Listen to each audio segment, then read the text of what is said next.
S. Price Lord. கிறிஸ்துவில் அன்பார்ந்த சகோதரிகளே, நம்ம வந்து இந்த நம்பிக்கை அவநம்பிக்கை குறித்து நம்ம தியானிச்சிட்ருக்கிறோம். ஐ திங்க் நம்ம அவநம்பிக்கை எப்படி வருதுன்றதை குறித்து இன்றைக்கி தியானிக்கணும்னு சொல்லியிருந்தேன்னு நினைக்கிறேன். கரெக்டாக? அவநம்பிக்கை ஒரு மனிதனுக்குள்ளாக எப்படி வருது? கரெக்ட் தானே? அது வரைக்கும் தான் எடுத்துருந்தோம் நம்ம. Okay, good. ஹோசையா எழுதிய புத்தகம் 4வது அதிகாரம் 6வது இறைவார்த்தை. ஹோசையா 4:6.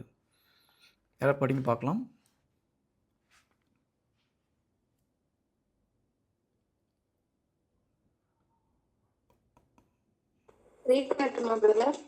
யாராவது படிங்க சிஸ்டர். வீலா சிஸ்டர் வேணும். வேற யாரும் படிங்க. வேற யாராவது இங்கே வரவங்க படிக்கிட்டோம். ஹோசையா எழுதிய புத்தகம் 4வது அதிகாரம் 6வது இறைவார்த்தை.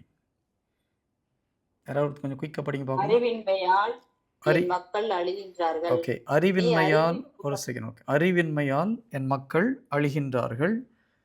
Yes sister. நீ அறிவை புறக்கணித்தாய். நீ அறிவை புறக்கணித்தாய்.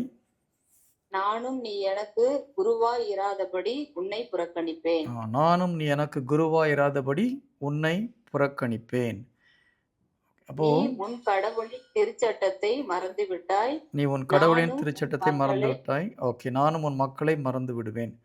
அறிவின்மையினால் என் மக்கள் அழிகின்றார்கள். நீ அறிவை புறக்கணித்தாய். நானும் நீ எனக்கு குருவாய் இராதபடி உன்னை புறக்கணிப்பேன். இது குருக்களுக்கு கடவுள் கொடுத்த ஒரு எச்சரிக்கை. அதே நேரத்தில் மக்களுக்கும் அது பொருந்துகிறது. மக்கள் அழிந்து போகிறதுக்கு முக்கியமான காரணம் என்னது? அறிவின்மையினால் என் மக்கள் அழிந்து போகிறார்கள். இப்போது இந்த அறிவின்மைன்னு சொல்லும்போது உண்மையான அறிவு என்னது? உண்மையான அறிவு என்றால் என்ன? இன்றைக்கி நம்ம நிறைய படித்தவங்க இருக்கிறாங்க உலகத்தில். பெரிய பெரிய படிப்பு படித்தவங்க இருக்கிறாங்க. கம்ப்யூட்டர் படித்தவங்க, ஐஏஎஸ் படித்தவங்க. அவங்கெல்லாம் கடவுள் பார்வையில் அறிவாளிகள் கிடையாது. புரியுதுங்களா? ஆண்டவரை பற்றி அறிகின்ற அறிவே ஒப்பற்ற செல்வம் அப்படின்னு சென்ட் பவுல் சொல்கிறார். அப்போ உண்மையான அறிவு, உண்மையான செல்வம் எது? கடவுளை பற்றி, உண்மையான கடவுளை பற்றி அறிகின்ற அறிவு தான் உண்மையான அறிவு. ஒரு சிலர் நிறைய படிச்சிருக்கலாம், பெரிய பெரிய ரிசர்ச் ஸ்காலர்ஸாக இருக்கலாம். ஆனால் கடவுளை பற்றி அறிவு இல்லைன்னா ஒரு பிரயோஜனமும் கிடையாது, இல்லையா? நம்ம இறந்து போனப்பறம் நம்ம படித்த படிப்பு நமக்கு மோட்சத்தை கொண்டு போய் சேர்க்க போகிறது கிடையாது. நம்முடைய உலகப்பூர்வமான ஞானமும் அறிவும் நம்மை மோட்சத்தை கொண்டு போய் சேர்க்க போகிறது கிடையாது. ஆனால் ஆண்டவரை பற்றி அறிகின்ற அறிவு நம்மை தெய்வ பயத்தில் வழி நடத்தும். கடவுளுடைய கட்டளைகளை நம்ம கடைபிடிக்க உதவி செய்யும். அதுதான் நம்மளை மோட்சத்தை கொண்டு போய் சேர்க்க போகுது. அதனால தான் எங்கள் ஆண்டவர் என்ன சொல்கிறாரு? அறிவின்மையினால் என் மக்கள் அழிந்து போகிறார்கள். காரணம் என்ன? இறை வார்த்தை தெரியலன்னா சாத்தான் ஈஸியாக ஒரு மனிதனை ஏமாற்ற முடியும். நமக்கு முக்கியமான எதிரி யார்? நமக்கு ஒரே ஒரு எதிரி தான். யாருன்னு பார்த்தா தீய சக்திகள் தான். இந்த தீய சக்திகள் கர்ஜிக்கிற சிங்கம் போல மனிதனை எப்படி விழுங்கலான்னு சுற்றிட்டு இருக்குது. அப்போது இறை வார்த்தை நமக்கு தெரியவில்லை என்றால் மிக எளிதாக சாத்தான் நம்மை ஏமாற்றி விடுவான். ஏவாளுடைய கதையை பார்க்குறோம். அவங்களுடைய நிகழ்ச்சியில் சாத்தான் வந்து ஏவாள்கிட்ட கேட்குறான், இந்த தோட்டத்தில் உள்ள எந்த கனியையும் நீங்கள் உண்ணக்கூடாதான்? ஏவாள் சொல்கிறாங்க, இல்லை நாங்கள் எல்லாத்தையும் சாப்பிட்லாம், இந்த ஒரு மரத்திலோட கனியை மட்டும் நாங்கள் உண்ணக்கூடாது, அதை தொடவும் கூடாதுன்றாங்க. இப்போ இறை வார்த்தையில் ஒரு தப்பு பண்ணுறாங்களா பண்ணலையா? ஒருவேளை ஆதம் அவருக்கு தப்பாக சொல்லி கொடுத்தாங்களேன்னு நமக்கு தெரியல. மொத்தத்தில் இறை வார்த்தை அவர்களுக்கு தெளிவாக புரியவில்லை. ஒரு சின்ன தவறான ஒரு வார்த்தையை பயன்படுத்துகிறாங்க. எப்பொழுது இறை வார்த்தை நமக்கு 90% தெரியுது, ஒரு 10% தெரியலன்னா ஈஸியாக சாத்தான் அந்த 10% ஏமாற்றிடுவான். ஆனால் இறை வார்த்தை நமக்கு முழுமையாக தெரியல, ஒழுங்காக தெரியலன்னா என்ன அர்த்தம்? சாத்தான் ஈஸியாக மனிதர்களை ஏமாற்ற முடியும். அதனால தான் ஆண்டவர் சொல்கிறார், என் மக்கள் அறிவின்மையினால் அழிந்து போகிறார்கள். இப்போது நாங்கள் ஒருவேளை அதிகமாக நீங்கள் படிக்காமல் இருக்கலாம். அது ஒரு எக்ஸ்கியூஸ் கிடையாது. நம்ம கத்தோலிக்க திருச்சபையில் அதிகம் படிக்காத எத்தனையோ புனிதர்கள் இருக்காங்க.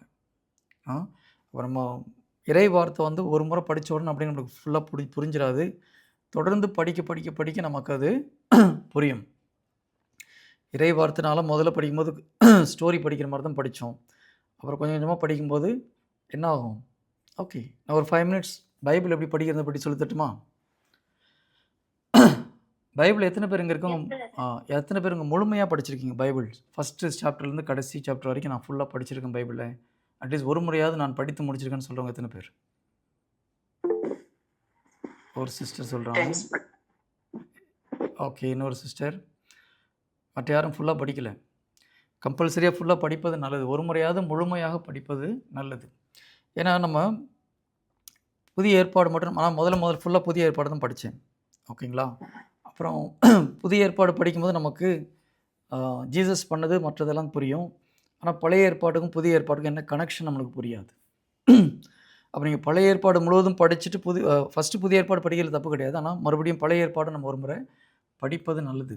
இது படிக்கும்போது தான் நம்மளுக்கு ரெண்டுக்குள்ள கனெக்ஷன் புரியும். இது ரெண்டும் வேறு வேறு கிடையாது, ரெண்டும் ஒரே மாதிரி இருக்குது. ஆனால் முதல்ல எனக்கு படிக்கும்போது ரெண்டு வேறு ஒரு புக்கு மாதிரி தெரிஞ்சுது. இது டோட்டலாக டிஃப்ரெண்ட்டாக இருக்குது. பழைய ஏற்பாடு சுத்தமாக வேறு ஒரு புத்தகம் போல் இருக்குது. இதை படித்து முடிச்சப்பறம் நம்ம என்ன பண்ணணும், எப்பொழுதும் நீங்கள் பைபிள் படிக்கும்போது ஆவியானவருடைய துணையோடு படிக்கணும். பரிசுத்த ஆவிகிட்ட ஒரு சின்ன ஜெபம் பண்ணிவிட்டு, ஆவியானவர் நீங்களுக்கு சொல்லிக் கொடுங்கன்னு சொல்லிட்டு தான் நம்ம படிக்கணும். ஏன்னா பைபிள் எழுதுனது யார்? பைபிளுடைய ஆத்தர் யார்? மனிதர்கள் எழுதினாலும் பரிசுத்த ஆவியின் தூண்டுதலால் அவர்கள் எழுதப்பட்டார்கள். அப்போ அந்த வார்த்தைக்கு உண்மையான அர்த்தம் என்னன்றது ஆவியானவருக்கு தான் தெரியும், நமக்கு தெரியாது. நிறைய நேரத்தில் நம்ம பைபிளில் ஒரு போதகர் ஒரு மாதிரி சொல்லி கொடுக்குறாங்க, இன்னொருத்தர் வேறு மாதிரி சொல்கிறாங்க, கான்ட்ரடிக்ஷன் வருது. காரணம் என்னென்னா, ஆவியானவர் எப்படி எந்த நோக்கத்தில் அந்த வார்த்தையை எழுதினார்ன்றது பரிசுத்த ஆவியானவருக்கு தான் தெரியும். அப்போ நம்ம ஆவியானவர்கிட்ட அதை கேட்பது மிக மிக அவசியமானது. இப்போ நீங்கள் ஒரு முறை பைபிள் படிக்கிறீங்க, படித்தப்புறம் இந்த பழைய ஏற்பாடுக்கும் புதிய ஏற்பாடுக்கும் எங்கெங்கெல்லாம் கனெக்ஷன் ஆகுதுன்னு நம்ம பார்க்கணும். உதாரணமாக மோயிசனுக்கும் புதிய ஏற்பாட்டுக்கும் என்ன கனெக்ஷன் இல்லையா? அவர் சும்மா ஒரு ஷார்ட்டாக எடுக்கிறேன், இதை பற்றி ஒரு மெசேஜ் எடுக்கலாம், நான் ஷார்ட்டாக பட்டு எடுக்கிறேன். இப்போ மோயிசன் எடுத்து பார்த்தோம்னா, அடிமைத்தனத்தில் இருந்த இஸ்ரேல் மக்களை பாலைவனத்து வழியாக அந்த செங்கடல் வழியாக அவங்கள ரட்சித்து வெளியில் கொண்டு வரார். இது பின்னால் இயேசு கிறிஸ்து இருளில் இருக்கிற மக்களை இயேசு கிறிஸ்து ரட்சித்து கொண்டு வரதுக்கு ஈக்குவலாக இருக்குது. சிஸ்டர் அமலி சிஸ்டர், உங்கள் மைக் கொஞ்சம் ஆஃப் பண்ணிக்கோங்க. சிஸ்டர் அமலி சிஸ்டர் உங்கள் மைக் சவுண்ட் ஆஃப் ஆகலைன்னு.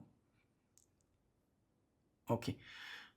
அப்போது ஒரு அடிமைத்தனத்தில் ஃபிசிக்கலாக அடிமைத்தனத்தில் இருக்கிற மக்களை மோயிசன் என்ன பண்ணுறாரு, அந்த செங்கடல் வழியாக கடந்து அவங்கள ஒரு விடுதலை மக்களாக கொண்டு வருகிறார். புதிய ஏற்பாட்டில் இயேசு கிறிஸ்து என்ன பண்ணுறாரு, இருளின் ஆதிக்கத்தில் இருக்கிற நம்மளை ஞானஸ்தானத்தின் வழியாக ஒரு புதிய ஒளியின் ஆட்சிக்குள்ளே கொண்டு வர்றார். இப்போ இந்த மாதிரி ஒவ்வொன்றுக்கும் நம்ம கனெக்ட் பண்ணி பார்க்கணும். மாதாவுக்கு கனெக்ஷன் ஏதாவது ஒன்று வருதா? வாக்குத்தத்த பேழையை பிடிச்சி நம்ம தியானித்தோம். அது மாதிரி புதிய ஏற்பாட்டில் பழைய ஏற்பாட்டில் வர்றது புதிய ஏற்பாட்டில் வரப்போகிறதுக்கு நிழல் என்று வேதம் சொல்கிறது. அப்போ புதிய ஏற்பாட்டில் நடக்கிற உண்மையான நிகழ்ச்சிக்கு ஒரு நிழலாக பழைய ஏற்பாடு இருக்குது. இப்போ பழைய ஏற்பாட்டில் நம்ம பாலைவனத்தில் இஸ்ரேல் மக்கள் நடந்து வராங்க, கடைசியில் வாக்களிக்கப்பட்ட ஒரு பூமிக்கு போகிறாங்க. அப்போ இங்கே இது நமக்கு புதிய ஏற்பாட்டில் என்ன குறிக்குது, இயேசு கிறிஸ்துவால் ரட்சிக்கப்பட்ட மக்கள் பாலைவனமாகி இந்த உலகத்தில் நம்ம ஒரு வாழ்க்கையை வாழ்கிறோம். இதில் நம்பிக்கையின் வழியாக நம்ம மறுபூமிக்கு நம்ம செல்ல போகிறோம், வாக்களிக்கப்பட்ட மக்கள் நாட்டுக்கு செல்ல போகிறோம். இந்த மாதிரி ஒவ்வொரு காரியத்தையும் நீங்கள் கனெக்ட் பண்ணும்போது ஏகப்பட்ட விஷயங்கள் அதுவும் லிங்க்டு தான். இன்னும் சொல்லப்போனால் புதிய ஏற்பாட்டுடைய நிறைய விஷயங்கள் பழைய ஏற்பாடு தெரியும் போது நம்மளுக்கு அதோட டெப்த் என்னன்னு புரியும். புனித பவுல் பாருங்கள், நிறைய இடத்துல பழைய ஏற்பாடு கோட் பண்ணுறார் இல்லையா? அவருடைய புதிய ரெவலேஷன், கடவுள் அவருக்கு கொடுத்த வெளிப்பாடுகளை எக்ஸ்பிளைன் பண்ணும்போது பழைய ஏற்பாடை கனெக்ட் பண்ணி தான் சொல்கிறார். இரண்டையும் படிக்கும் பொழுது தான் நமக்கு அது முழுமையாக புரிகிறது. ஓகே, தொடக்கத்துலேருந்து இப்போது வரைக்கும் என்ன ஆச்சுன்னு சொல்லிட்டு. ஓகே, அப்போது இறை வார்த்தையை தெரிந்து கொள்வது மிக மிக அவசியம். இறை வார்த்தையை வைத்து தான் சாத்தான் நம்மளை ஏமாத்துறான். இறை வார்த்தை இயேசு கிறிஸ்துவிட்டே இறை வார்த்தையை கொண்டு அவன் ஏமாற்ற பார்க்குறான் இல்லையா? ஜீசஸ் 40 நாள் ஃபாஸ்டிங் இருந்து வெளியில் வரும்போது இறை வார்த்தையை வச்சு தான் ஜீசஸ்ட்டு பேசுகிறான். ஆனால் கொஞ்சம் ட்விஸ்ட் பண்ணி பேசுவான். அதான் ஒன்று, 99% கரெக்டாக பேசுவான், 1% ட்விஸ்ட் பண்ணி பேசுவான். அப்போ நமக்கு தெளிவாக தெரிஞ்சால் தான் அவன் எங்கே ட்விஸ்ட் பண்ணால் நம்மளால் கண்டுபிடிக்க முடியும். நீங்கள் எந்த ஒரு இறை வார்த்தை கேட்டாலும் சரி, யாருடைய நற்செய்தியை கேட்டாலும் சரி, யாருடைய இறை வார்த்தை பகிர்வை கேட்டாலும் அவங்க வாயிலேருந்து ஒரு சின்ன மிஸ்டேக் வந்தால் அவங்களுக்கு உடனே புரியணும். ஆஹா, இந்த இடத்துல இந்த பிரதர் தப்பாக பேசுகிறாரு, இந்த இடத்துல இந்த குருவானவர் தப்பாக பேசுகிறாங்க. எல்லோரும் மனிதர்கள் தான், சில நேரத்தில் தவறுறோம், சில தெரியாமல் தப்பாக பேசுறதுக்கு வாய்ப்பு உண்டு. அது வரும்போது நமக்கு உடனே என்ன ஆகணும், மைண்டில் ஒரு ஸ்பார்க் வரணும், ஒரு பல்ப் எரியணும். ஆஹா! இந்த வார்த்தை இறை வார்த்தைக்கு முரண்பானது. அப்படி உங்களுக்கு கண்டுபிடிக்க முடியலன்னா, தீய சக்தி உங்களை மிக எளிதாக ஏமாற்றி விடுவான். புரியுதுங்களா? we have to be very very careful. யார் யாருக்கெல்லாம் எந்த ஒரு இறை வார்த்தை கேட்கும்போது ஒரு வார்த்தை தவற வந்தால் நமக்கு தப்புன்னு புரிஞ்சாதான் நம்ம மனது புதுப்பிக்கப்பட்டிருக்குன்னு அர்த்தம். Praise the Lord. Hallelujah. Okay. ஒரு பாலைவனத்தில் வசித்து கொண்டிருந்த ஒரு குருவானவர், அவருடைய சீடர் ஒருத்தர் இருந்தார். அவர் ரொம்ப நாள் அவர்கிட்ட பயிற்சி பெற்று கொண்டிருந்தார். அவர் போய் அப்போ ஒரு நாள் அந்த குருவானவர்கிட்ட கேட்குறார், ஃபாதர் நீங்கள் பைபிள் படிக்கிறீங்க, நிறைய பைபிள் வந்து ஆழமாக உங்களுக்கு காரியங்கள்லாம் தெரியுது. நான் டெய்லி படிக்கிறேன், எனக்கு ஒன்றும் புரிய மாட்டேங்குது, நான் மக்கு மாதிரி தான் இருக்கிறேன், அதனால் பைபிள் படித்து ஒரு புரோஜனம்லாம் நினைக்கிறேன் அப்படின்னு சொல்கிறார். அப்போ அந்த குருவானவர் சொல்கிறாரு, அந்த வயதான குருவானவர், பக்கத்தில் ஒரு மூங்கில் கூட இருக்குது, 2 மூங்கில் கூட இருக்குது, 2ம் பயங்கர அழுக்காக இருக்குது. அவர் என்ன சொல்கிறார், ஒரு மூங்கில் கூட எடுத்துகிட்டு வா அப்படின்னு சொல்கிறார். எடுத்துகிட்டு வந்துட்டு தூரத்தில் ஒரு 1 கிலோமீட்டர் தள்ளி ஒரு ஆறு ஓடுது, அங்கே போய்ட்டு இதில் தண்ணி பிடிச்சிட்டு வா அப்படின்னு சொல்கிறார். நம்மளாக இருந்தால் என்ன பண்ணுவோம், மூங்கில் குடையில் தண்ணி பிடிக்க முடியாது ஃபாதர் உங்களுக்கு தெரியாதான்னு அங்கேயே கேட்டிருப்போம் நம்ம, இல்லையா? ஆனால் அந்த இளம் துறவி என்ன பண்ணுறாரு, கீழ்ப்படிதலின் நிமித்தம் போகிறார். போய் தண்ணி பிடிச்சிட்டாரு. ஒரு கொஞ்சம் தூரத்தில் தண்ணியெல்லாம் ஒழுகி போகுது, திரும்பி வராரு. ஒரு 3 முறை இவர் போய் தண்ணியை பிடிச்சிட்டான்னு சொல்லி அனுப்பி விடுறாரு. 3 முறை போயிட்டு வந்த அப்புறம் அந்த வயதான துறவி சொல்கிறாரு, அந்த இன்னொரு வீட்டில் இருக்கிற அந்த அழுக்கு கூடையும் எடுத்துகிட்டு வான்றார். இப்போ 2 கூடையும் பக்கத்தில் வச்சுப்பார், என்ன வித்தியாசம்னு கேட்குறாரு. என்ன வித்தியாசம் வந்திருக்கும்? அந்த 2 கூடைக்கு எந்த கூடையில் போய் தண்ணி பிடிக்க போனாரோ அந்த கூடை நல்லா புதுசாக இருக்குது, இன்னொரு கூடை அழுக்காக இருக்குது. அப்போ அந்த வயதான துறவி சொல்கிறாரு, இறை வார்த்தையை படிக்க இப்படி தான் ஆகும். நீ முதல்ல படிக்கும்போது உனக்கு ஒன்றும் புரியாது, இன்னும் படிக்க உன்னுடைய சிந்தனை புதுப்பிக்கப்படும். நீ புதுப்பிக்க ஸ்லோவாக உனக்கு இறை வார்த்தையின் ஆழங்கள் புரியும். அதனால் நீ தொடர்ந்து படி, இறை வார்த்தை உன்னை புதுப்படைப்பாக மாற்றும். இதே அர்த்தத்தை தான் யாக்கோபு தெளிவாக யாக்கோபு 1வது அதிகாரம் 25வது வசனத்தில் சொல்கிறார். யாக்கோபு 1:25 அந்த வார்த்தை என்ன சொல்லுது, விடுதலை அளிக்கக்கூடிய திருச்சட்டத்தை, நிறைவான விடுதலை அளிக்கக்கூடிய திருச்சட்டத்தை கூர்ந்து கவனித்து தொடர்ந்து கற்போர் தாம் கேட்பதை மறந்து விடுவதில்லை, அவர்கள் அதற்கேற்ற செயல்களை செய்வார்கள், தம் செயல்களால் பேறு பெற்றவர் ஆவார்கள். அப்போ இந்த இறை வார்த்தையை விடுதலை அளிக்கக்கூடிய, இல்லையா, நிறைவான விடுதலை அளிக்கக்கூடிய சட்டம், நம்மை பாவத்திலிருந்து விடுவிக்க இந்த இறை வார்த்தை போதும். இந்த இறை வார்த்தையை நம்ம தொடர்ந்து கூர்ந்து கவனித்து கற்கும் பொழுது ஸ்லோவாக முதல்ல நமக்கு அதனுடைய ஆழங்கள் புரியாது. படிக்க முதல்ல நம்முடைய சிந்தனை புதுப்பிக்கப்படுகிறது, நம்முடைய இருதயம் புதுப்பிக்கப்படுகிறது. அதுக்கப்புறம் பார்த்திங்கன்னா ஸ்லோவாக நமக்கு பழைய ஏற்பாட்டில் இப்படி ஒரு வசனம் இருக்குது, புதிய ஏற்பாட்டில் இந்த மாதிரி ஒரு வசனம் இருக்குது. அன்றைக்கி கூட ஒரு சகோதரிகிட்ட நம்ம ஏதோ வாக்குத்தத்தை பற்றி பேசிகிட்டு இருக்கும்போது சொன்னாங்க, யார் எனக்கு சரியாக ஞாபகம் இல்லை, எலிசபெத் அம்மாள், அன்னை மரியாள் எலிசபெத் அம்மாள் வீட்டுக்கு வரும்போது எலிசபெத் அம்மாள் சொல்கிறாங்க, என் ஆண்டவரின் தாய் என் வீட்டுக்கு வர நான் யார் அப்படின்னு கேட்குறாங்க. இதே வார்த்தையை தாவீது கேட்குறாரு, வாக்குத்தத்த பேழையை அவருடைய அரண்மனைக்கு எடுத்து வரும்போது, ஆண்டவருடைய பேழை என் வீட்டுக்கு வர நான் யார். பாருங்கள், இதை ஒரு சகோதரி என்கிட்ட பேசிட்டு இருக்கும்போது சொன்னாங்க, பிரதர் அது இது ஒன்று தானா, ரெண்டும் ஒன்று தான். அப்போ நீங்கள் இறை வார்த்தையை படிக்க என்ன ஆகும், அந்த எங்கேயோ ஒரு இடத்துல சொன்னப்பட்ட வார்த்தை இங்கே நமக்கு கனெக்ட் ஆகிறத ஆவியானவர் சொல்லிக் கொடுப்பார். அதனால் தொடர்ந்து படிப்பது அவசியம். யோவான் 15:3 கூட பார்க்குறோம், ஜீசஸ் என்ன சொல்கிறாரு, நான் கூறிய வார்த்தைகளினால் நீங்கள் ஏற்கனவே பரிசுத்தமாக்கப்பட்டிருக்கிறீர்கள். இறை வார்த்தையை கூர்ந்து கவனித்து தொடர்ந்து நம்ம கற்று வந்தோம் என்றால் அந்த வார்த்தை நம்மை பரிசுத்தமாக்கும். Price the Lord. ஹல்லேலூயா. இந்த வார்த்தையை நாம் தெரிய சாத்தான் ஒரு சின்ன தவறு, ஒரு தப்பான ஒரு ஐடியா கொடுக்கும்போது நமக்கு இம்மிடியேட்டாக இது நமக்கு தப்பாக சொல்லி கொடுக்குறான்றது புரியும். புரியுதுங்களா? அதனால் யார் இறை வார்த்தையை தப்பாக பேசணும் நமக்கு புரியணும். ஆஹா, இந்த இடத்துல இறை வார்த்தைக்கு முரண்பாடாக இவங்க பேசுகிறாங்க, போய் அவங்கள்ட்ட போய் சண்டை போட வேண்டிய அவசியம் கிடையாது. அட்லீஸ்ட் நமக்கு தெரியணும், யார் தவறாக பேசினாலும் இறை வார்த்தைக்கு முரண்பாடாக ஒரு வார்த்தை சொல்லும்போது நமக்கு இம்மிடியேட்டாக புரியணும். நாங்கள் யூத்து பசங்களுக்கு கிளாஸ் எடுக்கிறோம், எங்கள் ப்ரேயர் குரூப்லேயே லீவ் ஃபார் கிரைஸ்ட் அப்படின்னு சொல்லி யூத் குரூப், ஒரு 18 வயதுலேருந்து 35 வயது உள்ள இளைஞர்களுக்கு அதில் உள்ள பசங்கள் அவங்க பெற்றோர்கள் எங்ககிட்ட சொல்கிற ஒரு வார்த்தை உண்டு. பிரதர், வீட்டில் இப்போலாம் நாங்கள் எதுவும் தப்பாக பேச முடியல. ஏதாவது ஒரு வார்த்தை தப்பாக பேசினா எங்கள் பசங்க பிடிச்சிக்கிறாங்க. மம்மி நீங்கள் பேசுகிறது தப்பு, டாடி நீங்கள் பேசுகிறது இறை வார்த்தைக்கு முரண்பாடாக இருக்குன்னு யூத் கரெக்டாக சொல்கிறாங்க. புரியுதுங்களா? அதுதான் இறை வார்த்தையுடைய நம்முடைய மைண்டு ரினியூவ் ஆகுதுன்றது அதான் அர்த்தம். எங்கள் வீட்டிலே நானும் யாரோ ஒருத்தர் ஒரு சின்ன தவறான ஒரு வார்த்தை பேசினா எங்கள் பசங்க உடனே வாயில் சிலுவை போடுங்கன்னுவாங்க. ஸோ இறை வார்த்தையை நம்ம படிக்கிறோன்னா அந்த இறை வார்த்தைக்கு முரண்பாடாக ஒரு வார்த்தை நம்ம வாயிலிருந்து வரக்கூடாது. வந்தால் நமக்கு தெரியணும். அப்படி தெரிஞ்சால் தான் சாத்தான் நம்மகிட்ட வந்து தவறாக பேசும்போது நமக்கு புரியும். பாவத்திலேருந்து அப்போ அவனுடைய தந்திரம் நமக்கு புரியும். இல்லைன்னா நம்ம இன்னும் மைண்டு நம்மளுக்கு பரிசுத்தமாகலை, இன்னும் புதுப்பிக்கப்படவில்லை என்று அர்த்தம். Praise the Lord. ஹல்லேலூயா. நான் சொல்கிறது எத்தனை பேருக்கு புரியுது?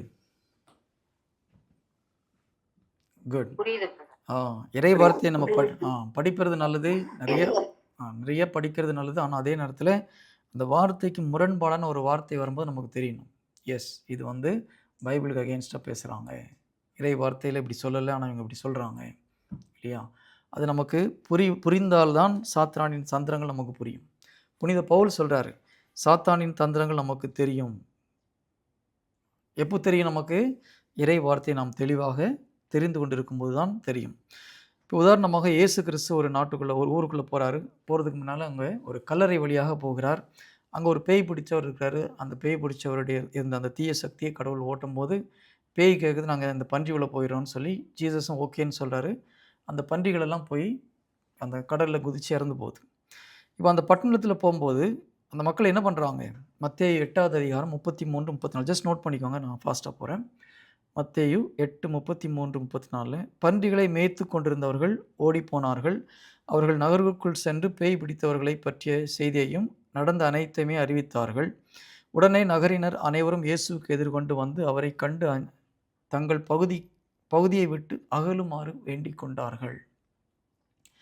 இப்போது இயேசு கிறிஸ்து மேலே அவங்களுக்கு நம்பிக்கை வந்ததா, நம்பிக்கை வரலையா? நம்பிக்கை இருந்துச்சு பிரதர். பயம், நம்பிக்கை இருந்தால் பயம் வராது சிஸ்டர். அவங்களுக்கு நம்பிக்கை இல்லை. ஏன்னா இயேசு கிறிஸ்துவை பற்றி அவர்களுக்கு அதிகமாக தெரியல. புரியுதுங்களா? அந்த பன்றி போய் இறந்து போனது தான் அந்த மக்கள் சொல்கிறாங்க. ஓகே, ஜீசஸ்னு ஒருத்தர் பேயை ஓட்டினார், அந்த பேயெல்லாம் பன்னிக்குள்ளே போயிடுச்சு, எல்லாம் இறந்து போச்சு. ஆனால் இயேசு கிறிஸ்து உண்மையான மெஸ்ஸியா என்று அவர்களுக்கு தெரியல. இயேசு கிறிஸ்து உண்மையான கடவுள், ரட்சிக்க வந்திருக்க ரட்சகர்னு தெரிந்திருந்தால் அந்த மக்கள் அவரை வெளியில் துரத்திருக்க மாட்டாங்க. அப்போது இறை வார்த்தையை தெரியும் பொழுது தான், ஜீசஸ் யாருன்னு தெரியும் பொழுது தான் உண்மையான நம்பிக்கை நமக்கு வருகிறது. இறை வார்த்தை தெளிவாக தெரியும் பொழுது, இறை வார்த்தையை நாம் கேட்க கேட்க தான் நம்பிக்கை உண்டாகும். இங்கே அவங்களுக்கு கொஞ்சம் ஒரு சின்ன விஷயம் தெரியுது, ஆனால் முழுமையாக தெரியாதனால என்ன பண்ணுறாங்க? இயேசு கிறிஸ்துவை அந்த நாட்டுக்குள்ளே ஊருக்குள்ளே வராமல் வெளியில் போகும்படி சொல்கிறாங்க. இதில் ஒரு கொடுமை பார்த்திங்கன்னா, எப்பொழுது அவநம்பிக்கை இருக்கிறதோ அவங்களுக்கு எது முக்கியமாக தெரியுது? ஜீசஸ் முக்கியமாக தெரில, பன்றிகள் முக்கியமாக தெரியுது.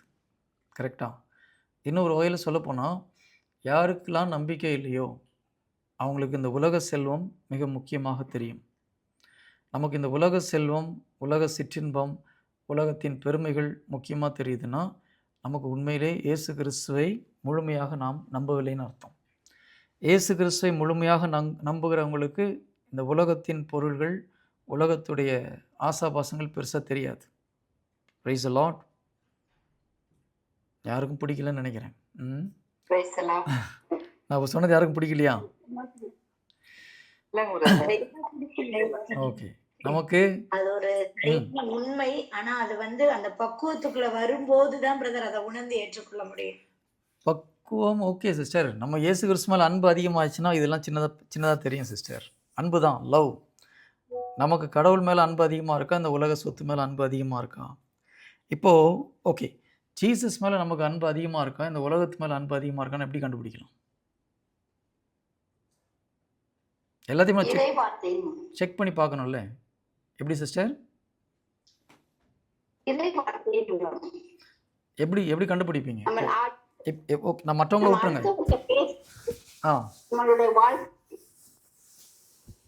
ஓகே, இப்போ எனக்கு வந்து ஜீசஸ் மேல அன்பு அதிகமானதுக்கு அப்புறம் பிரதர் இந்த உலக போக்குலான ஆசைகள் குறையுது பிரதர். குறையுது. Very good. குட். இப்போ ஈஸியஸ்ட் ஒருத்தர் இப்போ வந்து நான் உலகத்தை அதிகமாக அன்பு செய்கிறேன்னா இயேசுவை அதிகமாக அன்பு செய்கிறான்றது கண்டுபிடிக்கணும்னா ஒரு நாளில் எவ்வளோ நேரம் நீங்கள் ஜீசஸை பற்றி நினச்சிட்டு இருக்கீங்க, எவ்வளோ நேரம் அந்த உலகத்தை குறித்து நினச்சிட்டு இருக்கீங்கன்னு பார்த்தா தெரிஞ்சிடும். நம்ம மைண்டில் எவ்வளவு நேரம் நாம் இயேசு கிறிஸ்துவை குறித்து நாம் தியானித்து கொண்டு இருக்கிறோம், சிந்தித்து கொண்டு இருக்கிறோம், எவ்வளோ நேரம் இந்த உலகப்பூர்வமான காரியத்துக்கு அது ஒன்று அட்ராக்ஷனாக இருக்கலாம் அல்லது கவலையாக இருக்கலாம். ரெண்டுமே இயேசு கிறிஸ்துவிலிருந்து நம்மை பிரிக்கக்கூடிய ஆயுதங்கள். நல்லா ஞாபகம் வச்சுக்கோங்க, இயேசு கிறிஸ்துவிலிருந்து நம்மை பிரிப்பது ரெண்டு விஷயம்தான். ஒன்று இந்த உலகத்தின் மாயை, அது செல்வமாக இருக்கலாம், பொருளாக இருக்கலாம், மனிதர்களாக இருக்கலாம். ஜீசஸ் ரொம்ப தெளிவாக சொல்றார். இந்த 4 வகையான நிலங்களை குறித்து சொல்லும் பொழுது 3வது வகையான நிலத்தை குறித்து சொல்லும்போது ஆண்டவர் தெளிவாக சொல்றாரு. இந்த 3வது வகையான நிலங்கள் விதைகள் விழுந்தாலும் அது வளர முடியாமல் நெருக்கப்படுகிறது முட்களால். அதுக்கு காரணம் என்னன்னு சொல்லும்போது, ஒன்று இந்த உலகத்தின் ஆசைகள், அட்ராக்ஷன், பெருமைகள், பணம் எல்லாம் ஒரு பக்கம். இன்னொரு பக்கம் உலக கவலை, பயம். இந்த 2 காரியம்தான் நம்மை கடவுளிலிருந்து பிரிக்கக்கூடியது. இப்போ நம்முடைய சிந்தனையில் கவலை, பயம், இதை குறித்து இது ஒரு பக்கம் இருக்குதா, இல்லை ஏதாவது பொருள் மேலே, மனிதர்கள் மேலே, சொத்து மேலே, இல்லை நமக்கு புகழ் மேலே, இதில் மயங்கி இருக்கிறோமா? இதில் ரெண்டுமே இல்லாமல் ஜீசஸை பற்றி அதிகமாக நினச்சிட்டு இருக்கிறோமா? அதுதான். இதை நம்ம யோசிக்கும் போது நமக்கு தெரிஞ்சிடும், உண்மையிலே நான் இயேசு கிறிஸ்துவை அதிகமாக அன்பு செய்கிறேன்னா, இந்த உலகத்தை அதிகமாக அன்பு செய்கிறேன்னா. ஒரு சிலர் ஜீசஸை நான் அன்பு செய்கிறேன், ஆனால் என் பிள்ளைங்களை குறித்து எனக்கு கவலையாக இருக்குது, அவங்களுடைய நடத்தை சரியில்லை, அதனால் ரொம்ப கவலைப்படுறேன்னா என்ன அர்த்தம்? இன்னும் இயேசு கிறிஸ்துவை முழுமையாக நம்பலைன்னு அர்த்தம். கடவுளை நம்பும் பொழுது நாம் குழந்தைகளை குறித்து கவலைப்பட மாட்டோம், யாரை குறித்தும் பயப்பட மாட்டோம். ஆண்டவர் அதை சரி செய்வார்னு சொல்லி நம்மளால் நம்பிக்கையாக இருக்க முடியும். எஸ், அந்த ஒரு தவறான ஒரு நிகழ்ச்சியை கேட்கும்போது நமக்கு ஒரு சின்ன கஷ்டம் வருது, உண்மைதான். ஆனால் இறை வார்த்தையை கொண்டு நாம் அதை மேற்கொள்ள முடியும் இல்லையா? ஆண்டவர் எஸ்ஏ 53:14 சொல்கிறாரு, உன் குழந்தைகள் அனைவருக்கும் ஆண்டவர் தாமே கற்றுத்தருவார். அப்போ இயேசு கிறிஸ்து பிதா என்னுடைய குழந்தைகளுக்கு கற்றுத்தருவார்னு சொல்லும்போது, என் பிள்ளைங்க இன்றைக்கி தவறான வழியில் போனாலும் நான் அதை நம்ப மாட்டேன். அந்த வார்த்தையை நாம் கெட்டியாக பிடிக்கும் பொழுது ஆண்டவர் அவர்களை சரி செய்வார். 54:13 நினைக்கிறேன், ஒரு செகண்ட். எஸ், ஏசாயா 54:13. உன் குழந்தைகள் அனைவருக்கும் ஆண்டவர் தாமே கற்றுத்தருவார், உன் பிள்ளைகள் நிறை வாழ்வு பெற்று சிறப்புறுவர். இப்போ இந்த வார்த்தையை நம்மளால் நம்ப முடிஞ்சதுன்னா நமக்கு குழந்தைகளை குறித்த பயம் போயிடும் இல்லையா? சப்போஸ் உங்கள் குழந்தைங்க கேரக்டர் சரியில்லை, நல்ல பழக்க வழக்கம் இல்லைன்னு மக்கள் சொல்கிறாங்க, கேள்விப்படுறாங்க, நம்ம பயப்பட வேண்டிய அவசியம் கிடையாது. ஆண்டவரே, நீர் கொடுத்த இந்த வாக்குறுதியை நான் நம்புகிறேன்னு சொல்லி டெய்லி அறிக்கை பண்ணி நீங்கள் நம்புறீங்கன்னா ஆட்டோமேட்டிக்காக கடவுள் உங்களுடைய குழந்தைகளுக்கு கற்றுக் கொடுப்பார். Price the Lord. எத்தனை பேர் அதை நம்புறீங்க? எங்கள் குரூப்பில் நிறைய பேர் இந்த வார்த்தையை சொல்லி பசங்க சூப்பராகிட்டு இருக்கிறாங்க. எத்தனையோ குழந்தைகள் அருமையாக தங்களுடைய வாழ்க்கையில் மாறி இருக்கிறார்கள். அதனால் இறை வார்த்தையை தெரியும் பொழுது நமக்கு உண்மையிலே நம்பிக்கை உண்டாகிறது. இதுக்கு எக்ஸாக்ட் ஆப்போசிட்டாக ஒரு விஷயம் பார்த்தோம்னா, சமாரியா பெண். இந்த சமாரியா பெண்ணுக்கிட்ட ஜீசஸ் வந்து முதல்ல பேசுகிறாரு. அம்மா, எனக்கு குடிக்க ஒரு தண்ணி கொடுன்னு கேட்குறாரு. அந்த அம்மா சொல்கிறாங்க, நீ யூதராக இருந்து சமாரியா பெண்ணுக்கிட்ட எப்படி நீ தண்ணி கேட்குறேன் அப்படின்னு சொல்லி சொல்கிறாங்க. கொஞ்சம் நேரம் பேசிகிட்டு இருக்கும்போது கடவுள் ஒரு சில வெளிப்பாடுகளை சொல்லும்போது ஸ்லோவாக அந்த அம்மாவுக்கு இவர் ஒரு தீர்க்கதரிசி அப்படின்ற ஒரு எண்ணம் தான் இருக்குது. அப்போ அவங்க சொல்கிறாங்க, கிறிஸ்து என்ற ஒரு மெஸ்ஸியா அங்கே வருவார்னு எங்களுக்கு தெரியும், அவர் வரும்போது எங்களுக்கு எல்லாம் சொல்லிக் கொடுப்பார். அப்போ ஜீசஸ் என்ன சொல்கிறார்? உம்மோடு பேசும் நானே அவர். அது சொல்லும்போது அந்த அம்மா நம்புகிறாங்க. இப்போ நம்புறதுக்கு காரணம் என்ன? ஒரு 10-20 நிமிடம் இயேசு கிறிஸ்து தன்னை பற்றி அந்த அம்மாட்ட ஸ்லோவாக சொல்லிட்டு வர்றார், இன்டைரக்டாக. அப்போ இறை வார்த்தையை கேட்க கேட்க ஸ்லோவாக அவங்களுக்கு கடவுள் மேலே நம்பிக்கை உண்டாகிறது. கொர்நேலிய வீட்லேயும் பார்க்குறோம். பேதுருவை ஒரு வேற்று இனத்து தலைவர்கிட்ட போய் அவங்களுடைய வீட்டில் போய் பேச சொல்கிறாரு. கொர்நேலிய பேசிகிட்டு இருக்கும்போதே பரிசுத்த ஆவியானவர் அந்த மக்கள் மேலே இறங்கி வரார். ஏன்? இயேசு கிறிஸ்துவை பற்றி சொல்லும் பொழுது, இயேசு கிறிஸ்து நமக்காக வந்தார், மனிதனாக வந்தார், கடவுள் மனிதனாக வந்து நம்முடைய பாவங்களுக்காக பரிகாரம் செய்தார், இறந்தவர் உயிர்த்தெழுந்து நாங்கள் கண்ணால் பார்த்தோம் அப்படின்னு பேதுரு சொல்வதை கேட்டு அவர்கள் நம்பும் பொழுது ஆவியானவர் அவர்கள் மேல் இறங்கி வருகிறார். அப்போ இறை வார்த்தையை கேட்க கேட்க ஸ்லோவாக அவநம்பிக்கை வெளியில் போது நம்பிக்கை உள்ளே வருகிறது இல்லையா? அதனால தான் புனித பவுல் சொல்கிறாரு, இறை வார்த்தையை அறிவிப்பது மிக மிக அவசியம். இறை வார்த்தையை கேட்க கேட்க நம்பிக்கை உண்டாகும். இறை வார்த்தையை அறிவித்தால்தான் அதை கேட்க வாய்ப்பு உண்டு. நம்ம இப்போ கிறிஸ்தவர்களுக்குள்ளே நம்ம ஒருத்தருக்கு ஒருத்தர் நம்ம இறை வார்த்தையை அறிவிக்கிறோம். ஆனால் நாம் மற்றவர்களிடமும் இறை வார்த்தையை அறிவிக்க வேண்டும். தெரிந்த ஒவ்வொரு மக்களும் இதில் நம்ம குறிப்பாக கத்தோலிக்க திருச்சபையில் இது ரொம்ப கம்மியாக இருக்குது. பிற மதத்தை சேர்ந்தவரிடம் கடவுளை பற்றி பேசுகிற அந்த ஒரு தைரியம் நம்ம மக்கள்கிட்ட அதிகமாக இல்லை. அதற்கு காரணம் ஆவியானவர்களால் முழுமையாக நிரப்பப்படாமல் இருப்பது தான். அதை நம்ம இறை வார்த்தையை படிக்க படிக்க நம்ம ஆவியில் நிரம்புவோம். தெரிந்தவர்களிடம் நம்ம பார்க்குறவங்ககிட்ட முடிந்த அளவுக்கு கடவுளை பற்றி அறிவிப்பது மிக மிக அவசியம். சரி, மற்ற தெரியாத மக்கள்கிட்ட போய் சொல்லும் போது அவங்க நம்மளை பற்றி 4 திட்டுவாங்க, சிலர் கோபமாக பேசுவாங்க, சிலர் நம்மளை அவமானப்படுத்துவாங்க. அதுதான் உண்மையான சிலுவை. இயேசு கிறிஸ்து அதை நம்மளை சுமக்க சொல்கிறார். இயேசு கிறிஸ்துவை பற்றி நாம் மற்றவர்களுக்கு சாட்சி சொல்லும்போது நாம் துன்பப்படுத்தப்படுவோம், இல்லாத போல சொல்லப்படுவோம், அடிக்கப்படுவோம். அந்த சிலுவை நாம் சுமந்து செல்ல வேண்டும். ஆனால் இன்றைக்கி கத்தோலிக்க திருச்சபையில் இந்த சிலுவையை சுமக்கிறது ரொம்ப ரொம்ப கம்மி. ஒரு சில நம்முடைய கிறிஸ்துவ மக்கள் நார்த் இந்தியாவில் போய் ஊழியம் பண்ணுறாங்க, அவங்களாம் அதை கஷ்டப்பட்டு செய்கிறாங்க. ஆனால் நம் தமிழ்நாட்டுக்குள் மற்ற மதத்தை சேர்ந்தவர்களிடம் போய் இறை வார்த்தையை அறிவிப்பது நம்முடைய சபையில் ரொம்ப ரொம்ப கம்மியாக இருக்குது. ஆனால் நம்ம தைரியமாக செய்யணும். எங்கள் குரூப்பில் ஒரு சில சகோதரிகள் பிற மதத்து மக்கள்கிட்ட போய் தைரியமாக அறிவிக்கிறாங்க. எங்கள் குரூப்பில் ஒரு சகோதரி இருக்கிறாங்க, அவங்க அடிக்கடி ட்ரெயினில் ட்ராவல் பண்ணுவாங்க. ட்ரெயினில் யார் பக்கத்தில் இருந்தாலும் இறை வார்த்தையை அவங்ககிட்ட கட்டாயம் அறிவிச்சிருவாங்க. அது ஹிந்து முஸ்லீம் யாராக இருந்தாலும் சரி, ஓகேங்களா. அவங்களுக்கு ஏதாவது ஒரு ப்ராப்ளம் இருக்கான்னு கேட்பாங்க. இருந்ததுன்னா அவங்ககிட்ட ஜெபம் பண்ணி முதல்ல அங்கே ஹீலிங் கொடுப்பாங்க. இல்லை வேறு ஏதாவது ப்ராப்ளமாக இருந்தால் ஜீசஸ்ட்டை வாங்க, ஜீசஸ் உங்களை குணப்படுத்துவார், நான் ப்ரேயர் பண்ணேன், அங்கேயே ஒரு ப்ரேயர் பண்ணுவாங்க. இது அந்த ஜெப புக்கை கையில் கொடுப்பாங்க. சிறிய சிறிய ஊழியம் கடவுள் அதுதான் விரும்புகிறார். பரிசுத்தாய் வரும்பொழுது நீங்கள் எனக்கு சாட்சிகளாக இருப்பீர்கள். அது அவசியம். நாம் கடவுளுக்கு சாட்சியாக இருக்கணும். சாட்சினா என்னது? யார் சாட்சியாக இருக்க முடியும்? நீங்கள் ஒரு கோர்ட்டில் கேஸ் நடக்குது, யாரை சாட்சி கூப்பிடுவாங்க?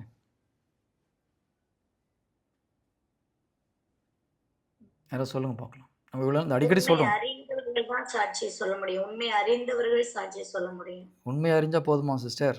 உண்மை நான் கேட்குறது, ஐ விட்னஸ். கோர்ட் கேஸில் ஒருத்தரை யாரை சாட்சி கூப்பிடுவாங்க? யாரோ ஒருத்தர் சொன்னாங்க ஐ விட்னஸ். யார் அந்த நிகழ்ச்சியை கண்ணால் பார்த்தாங்களோ அவங்கள தான் சாட்சி கூப்பிடுவாங்க, இல்லையா? அப்போது நம்ம நேரில் பார்க்கல, ஆனால் நேரில் பார்த்தவங்களுக்கு எந்த ஒரு உணர்வு இருக்குமோ அந்த அளவுக்கு நமக்கு தெளிவாக நம்பிக்கை இருக்கணும். இப்போ பேதுரு இயேசு கிறிஸ்துவை எப்படி நம்பினாங்களோ, அப்போஸ்தலர்கள் இயேசு கிறிஸ்துவை எப்படி நம்பினாங்களோ அந்த அளவுக்கு நமக்கு கடவுள் மேலே நம்பிக்கை இருக்கும்போது தான் நம்ம உண்மையிலேயே சாட்சியாக இருக்க முடியும். கரெக்டாக? அப்போ நம்ம கண்ணெல்லாம் நேராக பார்க்கணுன்னு அவசியம் கிடையாது. ஆனால் நம்முடைய நம்பிக்கை அவ்வளோ ஸ்ட்ராங்காக இருந்தால் தான் நம்ம 4 பேர்ட்டு போய் விட்னஸ் பண்ண முடியும்.